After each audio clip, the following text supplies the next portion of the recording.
औज़ुबिल्लाहिमिनश्शैतानिर्रजीम बिस्मिल्लाहिर्रहमानिर्रहीम। बच्चे हमने 10th क्लास के most important top board short question start किए हुए थे। आज यूनिट नंबर 2 स्टार्ट करते हैं। तो 10th क्लास का यूनिट नंबर 2 है। फर्स्ट इसका क्वेश्चन है फाइंड द डिस्क्रिमिनेंट, यानी आपने फ़र्क कुनिंदा फाइंड करना है। और कुछ इसके पार्ट्स हैं जिसका आपने फ़र्क कुनिंदा फाइंड करना है। पहला इसका जुज़ है 2x² plus 3x minus 1 is equal to 0। तो फ़र्क कुनिंदा फाइंड करने के लिए आपके पास ये फार्मूला होता है बच्चे, b² माइनस 4ac। ये बच्चे आपका फ़र्क कुनिंदा यानी डिस्क्रिमिनेंट का फार्मूला है। तो अब देखें x² के साथ जो भी वैल्यू होती है वो आपकी उसको हम a के को रखते हैं, यानी a इज़ इक्वल टू 2। और जो x के साथ वैल्यू होती है वो b की होती है, यानी b इज़ इक्वल टू 3। और बग़ैर x y के जो वैल्यू होती है वो c की होती है, यानी c इज़ इक्वल टू -1। तो b की जगह उसकी वैल्यू पुट करें, यानी 3 उसका स्क्वायर हो जाएगा। -4 a की जगह पे उसकी वैल्यू पुट करें, यानी 2 आ जाएगा। और c की जगह उसकी वैल्यू पुट करें, यानी -1 आ जाएगा। और 3 का स्क्वायर करें तो बच्चे आ जाता है 9, और माइनस माइनस प्लस 4 दूनी 8, और ये आपके पास आ गया 9 और 8 को जमा करें तो 17। और अगर आपसे ये पूछ ले कि आपने इसकी नेचर भी बतानी है बच्चे, अगर आपका जो जवाब है यानी फ़र्क कुनिंदा वो परफेक्ट स्क्वायर भी हो और ज़ीरो से बड़ा हो, लेकिन इधर परफेक्ट स्क्वायर नहीं बन रहा और लेकिन ज़ीरो से बड़ा है, तो इसके जो रूट्स होंगे वो इर्रेशनल होंगे, यानी इसके रूट्स हैं इर्रेशनल। अगर आपसे इसके नेचर के बारे में पूछ ले। दूसरा पार्ट है इसका 2x² plus 3x plus 7 is equal to 0। तो सबसे पहले आपने क्या करना है, इसमें से a की वैल्यू निकाल लेनी है। x² के साथ जो भी वैल्यू है वो a की होगी, यानी 2 आ जाएगा। और b की वैल्यू आपके पास x के साथ 3 है और c की वैल्यू यानी 7 है आपके पास। और फार्मूला आपके पास होता है फ़र्क कुनिंदा का b² माइनस 4ac। तो b की जगह उसकी वैल्यू यानी 3 का स्क्वायर कर देंगे, -4, a की जगह उसकी वैल्यू 2 और c की जगह उसकी वैल्यू 7। 3 का स्क्वायर करें यानी 3 ज़रब 3 9 हो जाएगा, और ये माइनस वैसे ही आ जाएगा, ये आपस में मल्टीप्लाई हो रहे हैं। 7 दूनी 14, और 14 को 4 से ज़रब कर दें तो 4 चौक 16, 4 एकम 4 और 1 5, यानी 56 हो जाता है। और 56 में से अगर हम 9 माइनस करें तो 16 में से 9 माइनस करें तो आपके पास आ जाता है 7, यानी 47 आ जाता है। और ये देखें 47, ये भी b² माइनस 4ac, ये इसकी वैल्यू जो है वो 0 से ग्रेटर है, लेकिन परफेक्ट स्क्वायर नहीं है। तो इसके रूट्स क्या होंगे, इसके रूट्स भी होंगे आपके इर्रेशनल रूट्स बनेंगे। ऐसे ही बच्चे इसका थर्ड पार्ट है। इस टाइप के जितने भी क्वेश्चन आ जाए यानी फाइंड डिस्क्रिमिनेंट, तो आपने यही फार्मूला अप्लाई करना है। b² माइनस 4ac वाला इसका थर्ड पार्ट है। तो इसमें a की वैल्यू बच्चे आ जाती है आपके पास 4, और b की वैल्यू आपके पास आ जाती है -7, और c की वैल्यू आ जाती है -2।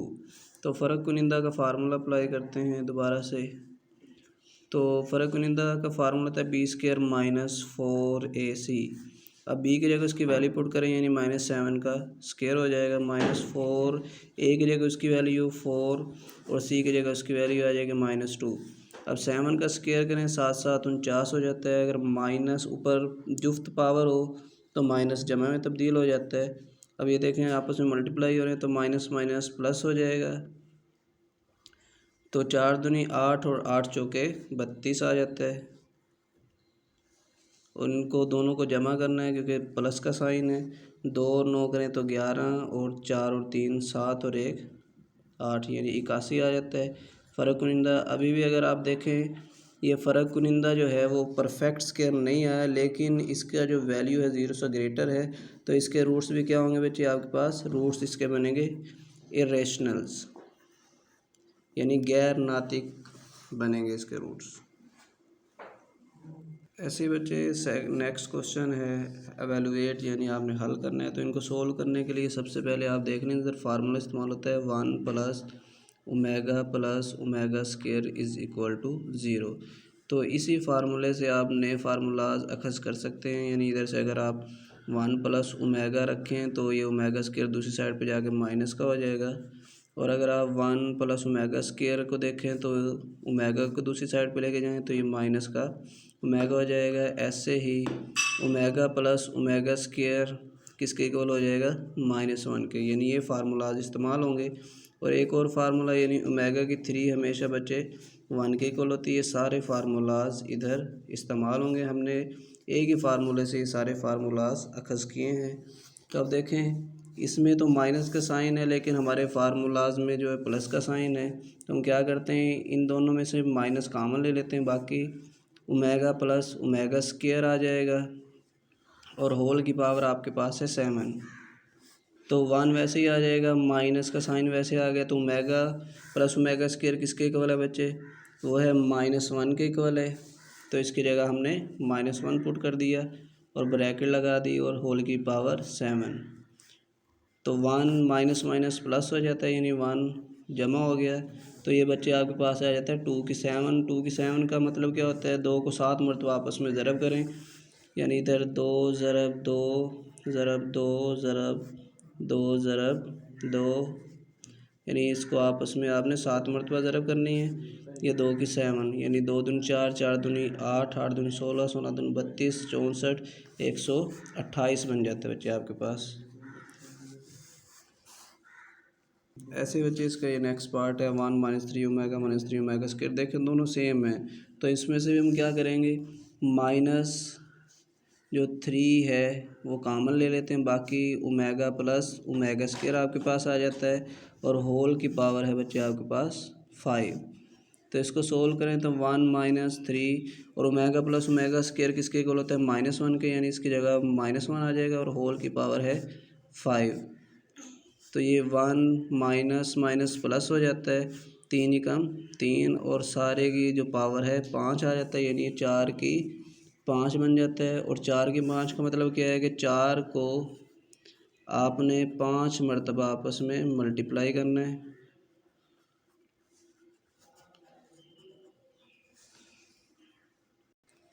तो बच्चे इसको आपस में 5 मरतबा मल्टीप्लाई किया है तो 1024 आपका आंसर आ गया इसका। ऐसे बच्चे नेक्स्ट पार्ट है, तो इसमें से देखें आप 4 इसमें से कॉमन ले लेते हैं, तो बाकी ओमेगा + ओमेगा स्क्वायर आ जाता है, और होल की पावर आपके पास 3 है। तो 9 जमा 4 वैसे ही आ जाएगा, तो ओमेगा + ओमेगा स्क्वायर किसके इक्वल होता है, -1 के, और सारे के ऊपर पावर जो है वो 3 है। तो 9 जमा माइनस बचे माइनस आ जाता है, 4 आ जाता है, और सारे के ऊपर पावर आपके पास 3 है। तो 9 में से अगर 4 माइनस कर दे 5 के ऊपर 3 आ जाता है। 5 की 3 का मतलब क्या होता है, 5 ज़रब 5 ज़रब 5, यानी आपस में 3 मरतबा ज़रब करना है, 5 5 25 25 5 125 आ जाता है बच्चे इसका आंसर। ऐसे बच्चे इसका नेक्स्ट पार्ट है, तो इसको देखें, ये माइनस में है, तो इसको प्लस में करने के लिए अगर हम बटे में लें तो 1/, जब बटे में आएगा तो ये प्लस में हो जाएगा, तो 1/ओमेगा की 13 और ये 17। तो आपने फार्मूला पढ़ा था कि ओमेगा की 3 इज़ इक्वल टू 1 होता है। ओमेगा की 3 का मतलब क्या था, omega dot omega square is equal to 1। तो ये 1/ओमेगा है, यानी ओमेगा स्क्वायर अगर हम रखें तो ओमेगा को डिवाइड करें तो 1/ओमेगा आ जाता है, यानी ये 1/ओमेगा, इसको हम ऐसे भी लिख सकते हैं 1/ओमेगा होल की पावर 13 और +1/ओमेगा और होल की पावर 17। तो 1/ओमेगा किसके इक्वल होता है बच्चे, ओमेगा स्क्वायर के, यानी ओमेगा स्क्वायर की 13 आ जाती है, प्लस ये ओमेगा स्क्वायर की 17 आ जाती है। अब 13 दूना 26 हो जाता है, और जमा 17 दूना 34 हो जाता है। तो आपने ओमेगा की 3 बनाना है किसी भी तरीके से, तो इसको अगर मैं लिखूं ओमेगा की 3 इंटू 12, यानी 12 दूना 24, अगर ओमेगा की 3 की जगह हम लिखते हैं अच्छा तो बच्चे ये हो जाता है 8 3 24 और ये 7 इसको हम ओमेगा स्केयर लिखते हैं यानी बेस एक जैसी, तो पावर जमा करें ओमेगा की 26 यानी 26 बनता है, प्लस में ओमेगा की 34 है तो इसे हम लिख दें ओमेगा की 3 × 11 यानी 11 3 33 और डॉट ओमेगा ताकि ओमेगा की 34 दोबारा बन जाए। तो ओमेगा की 3 का मतलब क्या है, ओमेगा 3 1 के इक्वल है और उसके ऊपर सारे को पावर 8 है और डॉट ओमेगा स्क्वायर है, प्लस ये ओमेगा की 3 इसके ऊपर पावर है 11 और डॉट ओमेगा। अब एक को 8 मरतबा ज़रब करें तो कोई फ़र्क नहीं पड़ता, एक ही आ जाता है। एक को ओमेगा स्क्वायर से ज़रब करें ओमेगा स्क्वायर ही आ जाएगा। ऐसे जमा एक को 11 मरतबा आपस में ज़रब करें एक ही आता है और ये उसको एक से ओमेगा से ज़रब करेंगे तो ओमेगा ही आ जाता है। तो आपने पढ़ा था ओमेगा प्लस ओमेगा स्क्वायर होता है -1 के। बच्चे यही आपका रिक्वायर्ड आंसर है। ऐसे बच्चे इसका नेक्स्ट पार्ट है तो इसका सलूशन स्टार्ट करते हैं। इसे अगर मैं लिखूँ ओमेगा डॉट ओमेगा की 36 तो सेम बेस एक जैसे तो पावर ऐड हो जाती हैं और इसे ओमेगा की 38 को लिख सकते हैं ओमेगा की 2 डॉट ओमेगा की 36 और माइनस का 5 ऐसे लिख दिया। तो ओमेगा वैसे ही आ जाएगा, ओमेगा की 36 यानी 36 को लिख सकते हैं 3 × 12 यानी 12 3 36 हो जाता है। और ऐसे ओमेगा स्क्वायर वैसे ही आ जाएगा, इसे भी लिख सकते हैं ओमेगा के 3 × 12 ये माइनस का 5 आ जाता है बच्चे आपके पास। तो ओमेगा के 3 × 12 ओमेगा के 3 की जगह हम ओमेगा के 3 जो बच्चे बराबर होती है 1 के, तो 1 के ऊपर 12 आ गया तो कोई फ़र्क नहीं पड़ेगा। ऐसे ओमेगा स्क्वायर और किसके साथ मल्टीप्लाई और ओमेगा के 3 की जगह 1 पुट किया तो इसके ऊपर 12 और माइनस का 5 है। अब 1 को 12 मरतबा आपस में ज़रब करें कोई फ़र्क नहीं पड़ता, यानी ओमेगा वैसे ही आ जाएगा। ऐसे ही ओमेगा स्क्वायर भी वैसे ही आ जाएगा और माइनस का 5 है तो ओमेगा प्लस ओमेगा स्क्वायर आपके पास होता है -1 के और माइनस का 5 है, तो इन दोनों को इकट्ठा करें तो बच्चे आपके पास आ जाता है -6 आ जाता है। ये बच्चे इसका रिक्वायर्ड आंसर है।